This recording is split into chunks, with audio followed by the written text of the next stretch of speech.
Amigos, en esta ocasión vamos a estar viendo la presentación oficial de Ramón Sosa con el Palmeiras, con el Verdado.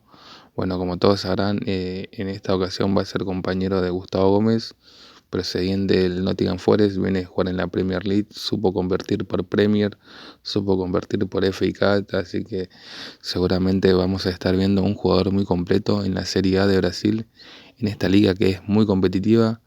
La verdad que la Serie A no tiene nada que envidiar a ninguna liga, así que nos espera un Ramón Sosa y un Palmeiras más que interesante. Escuchemos a Ramón Sosa. 8 años. Pasa que mi papá solo habla guaraní, entonces.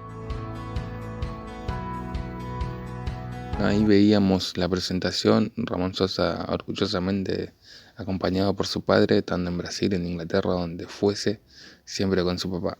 Sinceramente, você se pone, imagínese você en mi lugar. ¿Qué puedo saber eu de esa situación? ¿Qué puedo eu saber de esa situación?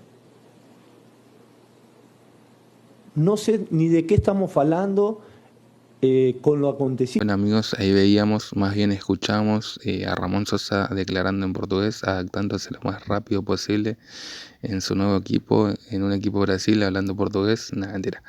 Eh, Ahora vamos a ver algunos goles de Ramón Sosa jugando para Talleres en la Liga de Argentina.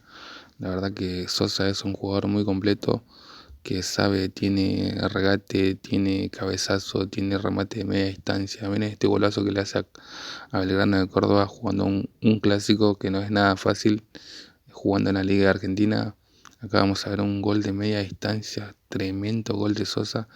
La verdad que cuando Sosa está en su prime, cuando está al 100%, hace goles, convierte. Lástima que en el Nottingham Forest no tuvo muchos minutos y no pudo mostrar su gran calidad, su gran potencial, pero jugando para Talleres hizo goles de todos los colores. La verdad, un crack.